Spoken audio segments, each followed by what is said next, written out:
Lingkaran. Lingkaran secara geometri ialah tempat kedudukan titik-titik yang berjarak tetap terhadap sebuah titik tertentu yang disebut pusat. Jarak titik-titik tersebut terhadap pusat disebut jari-jari lingkaran. Nah, bentuk umum persamaan lingkaran adalah AX kuadrat ditambah BY kuadrat ditambah CX ditambah DY ditambah E sama dengan 0. Ini saya akan memberikan contoh soal, yaitu persamaan lingkaran yang terpusat di dalam kurung 3,2 dan berjari-jari 5 adalah jawabannya ialah buka kurung X dikurangi 3 dalam kurung 2 ditambah buka kurung Y dikurangi 2 dalam kurung 2 sama dengan 25. X 2 dikurangi 6x ditambah 9 ditambah y2 dikurangi 4y ditambah 4 sama dengan 0.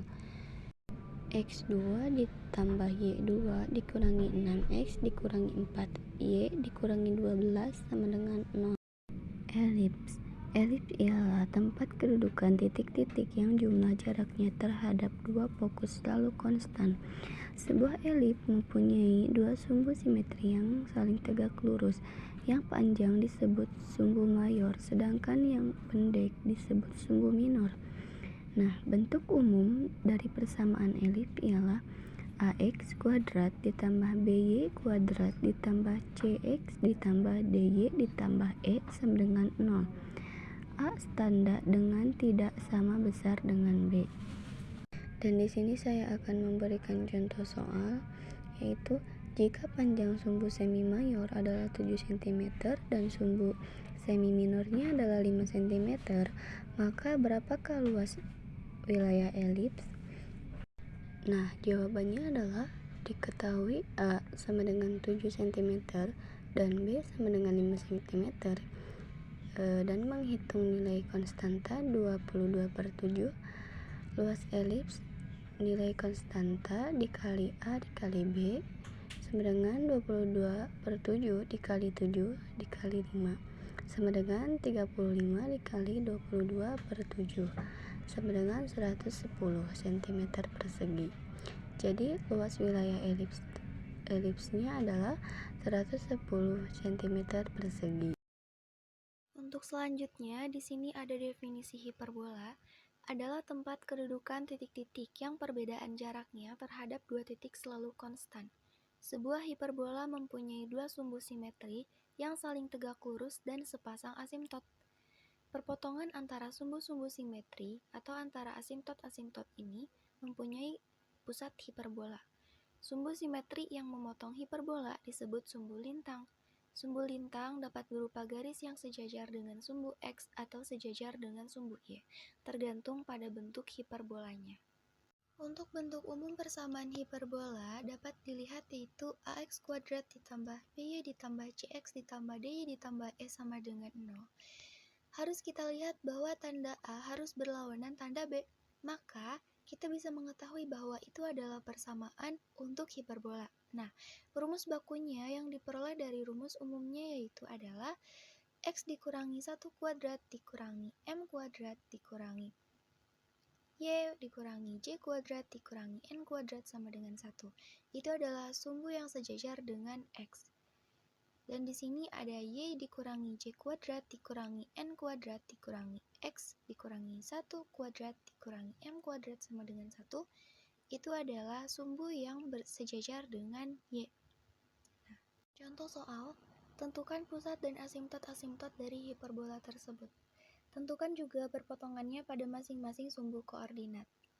Kita jawab, 16x kuadrat min 9y kuadrat min 64 X ditambah 18Y min 89 sama dengan 0.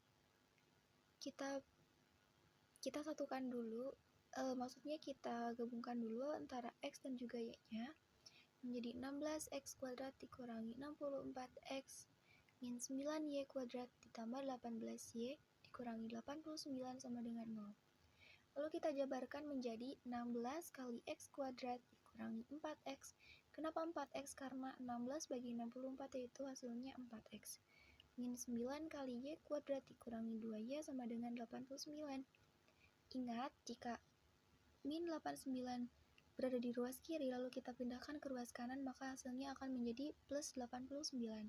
Lalu kita jabarkan kembali menjadi 16 kali X min 2 kuadrat dikurangi 4 tutup kurung min 9 buka kurung Y dikurangi 1 kuadrat tutup kurung dikurangi 1 sama dengan 89.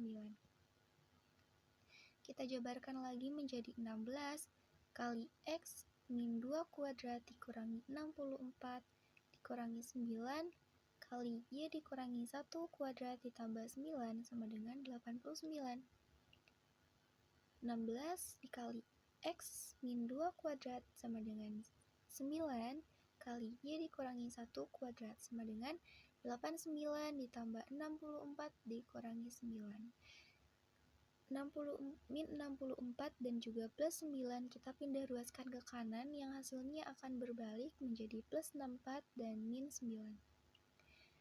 Lalu 16 kali X min 2 kuadrat dikurangi 9 kali Y dikurangi 1 kuadrat sama dengan 144. Nah, untuk menyamakan bilangannya menjadi 1 itu harus kita kali dulu 1 per 144 atau kita bagi dengan 144 sehingga hasilnya menjadi X min 2 kuadrat dikurangi 9 dikurangi Y min 1 kuadrat per 16 sama dengan 1. Nah, dapat kita lihat yaitu 9 itu adalah M. Nah, atau sama dengan akar 9. Akar 9 yaitu adalah 3. Jadi dapat kita simpulkan yaitu I sama dengan 2, J sama dengan 1. Maka pusat hiperbolanya adalah 2,1. M sama dengan 3. Selanjutnya di sini ada parabola.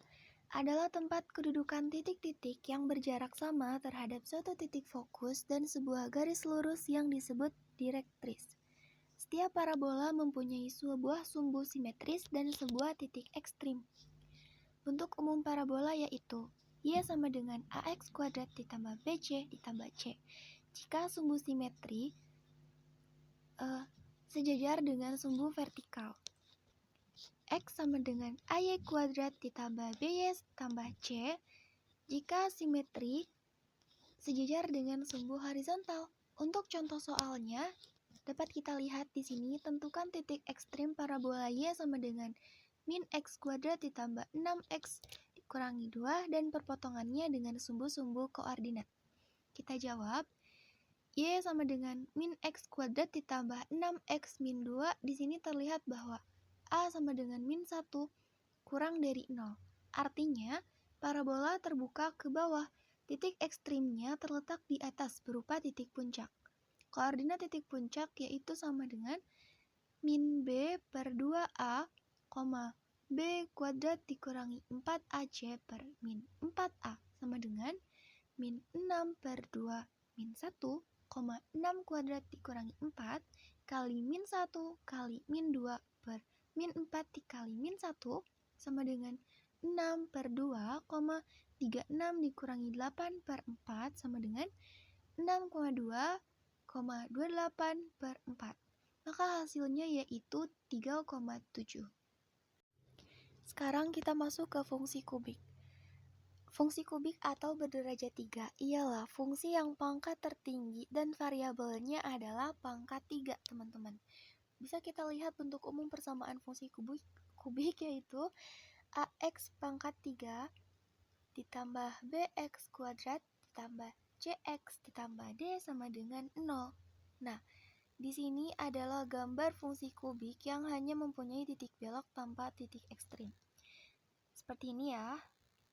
Di sini juga ada gambar fungsi kubik yang memiliki titik belok dan titik ekstrim. Seperti ini, teman-teman. Titik maksimum dan titik minimum suatu fungsi kubik jika ada, serta titik beloknya dapat dicari melalui derivatif pertama dan derivatif kedua dari fungsinya. Berikut merupakan fungsi dari turunan-turunannya, serta hubungan mereka secara grafik. Di sini ada fungsi kubik X. Ini bukan Y ya teman-teman, itu typo. Sama dengan fx berada di titik ekstrim maksimum. Di sini dapat teman-teman lihat. Lalu Fungsi kubik Y sama dengan Fx berada di titik ekstrim minimum. Nah, derivatif pertama berada di titik ekstrim, dalam hal ini titik minimum. Di sini ada contoh soalnya. Tentukan himpunan penyelesaian dari persamaan pangkat 3 berikut ini. X pangkat 3 dikurangi 7X pangkat 2 ditambah 10X sama dengan 0. Kita bisa jabarkan kembali. X kali X pangkat 2 dikurangi 7X ditambah 10 sama dengan 0. Nah, lalu kita jabarkan lagi, yaitu X dikali X min 2, buka kurung kali X min 5, tutup kurung sama dengan 0. Nah, X sama dengan 0 atau X sama dengan 2 atau X sama dengan 5. Jadi, himpunan penyelesaiannya adalah 0,2,5. Seperti itu, teman-teman. Penerapan ekonomi terbagi menjadi dua, yaitu permintaan dan penawaran keseimbangan pasar. Di sini saya akan menjelaskan terlebih dahulu tentang permintaan. Fungsi permintaan atau demand adalah hubungan antara harga dan jumlah barang yang diminta konsumen. Rumus fungsi permintaan yaitu QD sama dengan A dikurangi BP, di mana QD yaitu jumlah, A yaitu konstanta, B yaitu koefisien pengarah, dan P yaitu tingkat harga. Contoh soal permintaan diketahui A sama dengan 4, B sama dengan 2, dan P sama dengan 10 perak. Hitunglah berapa jumlah yang diminta.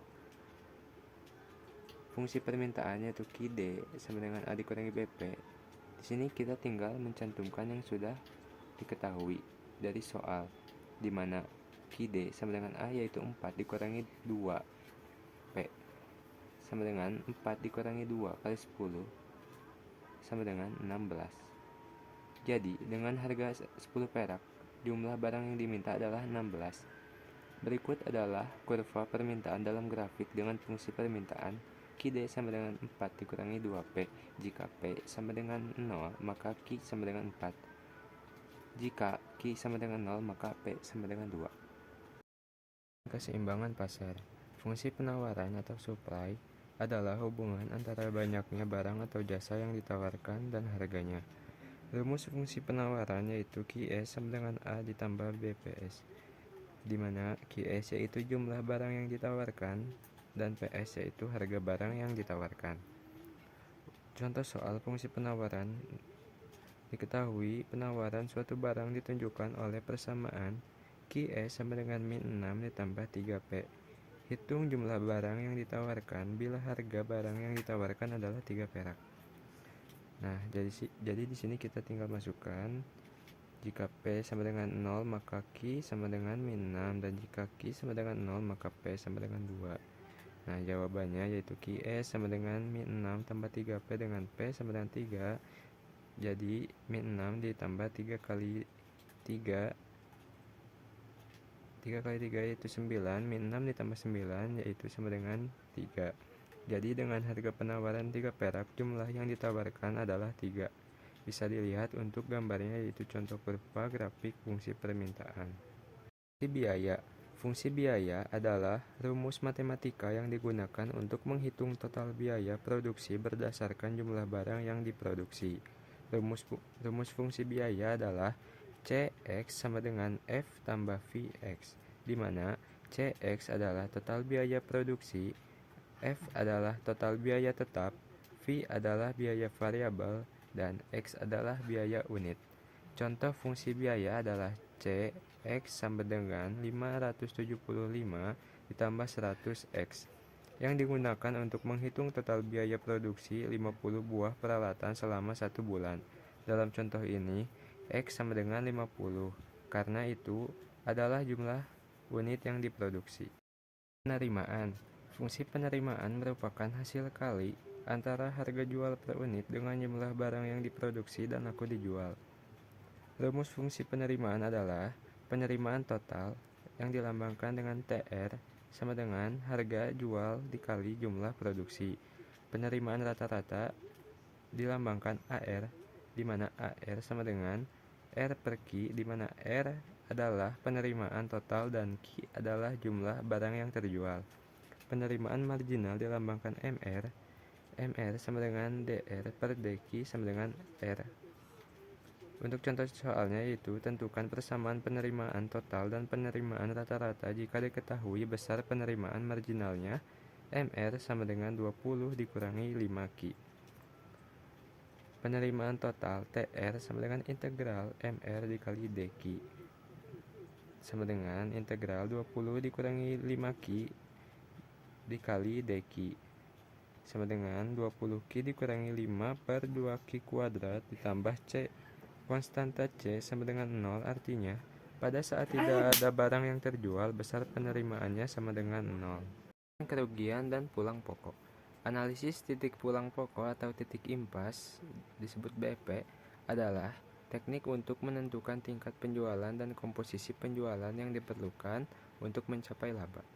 BEP adalah posisi di mana perusahaan tidak memperoleh laba dan tidak menderita kerugian. Rumus untuk menghitung BEP unit dalam rupiah adalah BEP sama dengan total biaya tetap per harga jual per unit dikurangi biaya variabel per unit. Nah, dapat dilihat untuk contoh soalnya, diketahui biaya tetap 400 juta, biaya variabel per unit 2 juta, harga jual per unit 3 juta. Ditanyakan BEP. Nah, di sini kita tinggal memasukkan rumusnya saja, yaitu BEP sama dengan biaya tetap produksi dibagi harga per unit dikurangi biaya variabel per unit. BEP sama dengan 400 juta dibagi 3 juta dikurangi 2 juta dikali 3 juta. BEP sama dengan 400 juta dibagi 1 juta dikali 3 juta. BEP sama dengan 1.200.000. Fungsi utilitas. Utilitas merupakan sebuah konsep yang kerap digunakan dalam ilmu ekonomi. Fungsi utilitas ini berguna untuk mengukur tingkat kepuasan para konsumen dalam mengkonsumsi sebuah barang atau jasa. Fungsi produksi. Rumus fungsi produksi adalah Q sama dengan F K kali L. Dalam rumus tersebut, Q mewakili jumlah barang yang dihasilkan, F mewakili fungsi, K mewakili modal atau sarana yang digunakan untuk produksi, dan L mewakili tenaga kerja. Fungsi produksi merupakan konsep yang menjelaskan hubungan antara kuantitas input dan output. Fungsi produksi dapat dibagi menjadi dua jenis, yaitu jangka pendek dan jangka panjang. Kurva transformasi produk. Suatu proses produksi dapat menghasilkan dua atau lebih produk yang berbeda, baik dalam jenisnya maupun mutunya. Dua atau lebih produk yang berbeda ini dihasilkan dengan menggunakan input yang sama dan teknologi yang sama. Jika suatu perusahaan yang menghasilkan dua jenis produk atau lebih dengan menggunakan teknik yang berbeda tidak dapat dianalisis dengan kurva transformasi produksi. Nah, untuk contoh soalnya, suatu perusahaan menghasilkan dua jenis ban dengan mutu yang berbeda, yaitu X dan Y dengan proses produksi yang sama. Kurva transformasi produksi untuk sejumlah input yang digunakan dinyatakan dengan persamaan X sama dengan 20 dikurangi 4Y dikurangi Y2A. Berapakah jumlah produk ban X dan Y terbanyak yang dapat dihasilkan? Nah, untuk jawabannya, X terbesar apabila Y sama dengan 0, sehingga X 20 Y terbesar apabila X sama dengan 0, maka 0 sama dengan 20 dikurangi 4Y dikurangi Y2, atau Y2 ditambah 4Y dikurangi 20 sama dengan 0, Y sama dengan 2,9. Model distribusi pendapatan Pareto. Model distribusi pendapatan Pareto adalah model yang digunakan untuk menggambarkan distribusi pendapatan dan laba aset keuangan. Untuk rumus dan contoh soalnya bisa dilihat di dalam gambar yang sudah tertera. Di sini saya akan menjelaskan tentang fungsi eksponensial. Fungsi eksponensial adalah fungsi non-aljabar atau transendental yang tidak dapat direpresentasikan sebagai produk, jumlah, dan perbedaan variabel yang dipangkatkan ke bilangan bulat non-negatif. Fungsi eksponensial merupakan fungsi berpangkat yang pangkatnya memiliki variabel. Bentuk umum fungsi eksponensial yaitu f dalam kurung x sama dengan a pangkat x, dengan a yang disebut dengan konstanta dan x disebut dengan variabel. Nilai harus lebih besar dari 0 dan tidak boleh sama dengan 1 dikarenakan basis fungsi eksponensial harus positif agar hasil yang didapatkan juga berupa bilangan real. Dengan contoh soal, 3 pangkat x tambah 2 sama dengan 9 pangkat x kurang 2. 3 pangkat X tambah 2 sama dengan 3 pangkat 2, X kurang 2. X tambah 2 sama dengan 2X kurang 4. X sama dengan 6. Beberapa fungsi eksponensial memiliki kemungkinan penyelesaian yang lebih dari 1, sebagai berikut.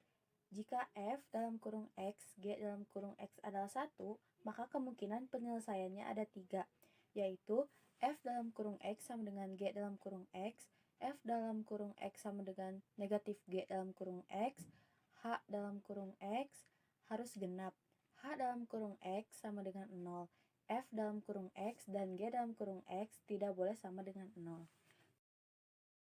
Selanjutnya fungsi logaritmik, fungsi eksponensial dan fungsi logaritmik. Fungsi eksponensial merupakan fungsi berpangkat yang pangkatnya memiliki variabel. Jika biasanya fungsi memiliki basis berupa variabel dan pangkat atau eksponen berupa konstanta, maka fungsi eksponensial adalah sebaliknya. Rumus fungsi eksponensial adalah f(x) sama dengan ax di mana a adalah konstanta.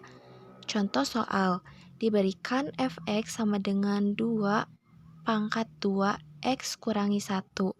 Carilah nilai f2 dan f1/2 adalah, jawabannya f2 sama dengan 2 pangkat 2 kali 2 kurangi 1. f2 sama dengan 2 pangkat 3. f2 sama dengan 8. f1/2 sama dengan 2 pangkat 2 1/2 kurangi 1. f1/2 sama dengan 2 pangkat 0. f1/2 sama dengan 1. Selanjutnya logaritmik. Logaritmik adalah istilah yang berhubungan dengan logaritma, yang merupakan operasi matematika yang digunakan untuk mencari eksponen atau pangkat dari suatu bilangan tertentu dalam suatu persamaan eksponensial. Secara lebih sederhana, logaritma adalah kebalikan inverse dari operasi pemangkatan eksponensial. Rumus dasar dari fungsi logaritmik adalah f(x) sama dengan log bx. Contoh soal, tentukan nilai logaritma 3 log 54 tambah 3 log 18 kurangi 3 log 12. Pembahasan 3 log 54 tambah 3 log 18 kurangi 3 log 12 sama dengan 3 log 54 kali 18 dibagi 12 sama dengan 3 log 81 sama dengan 3 log 34 sama dengan 4 kali 3 log 3 sama dengan 4 kali 1 sama dengan 4.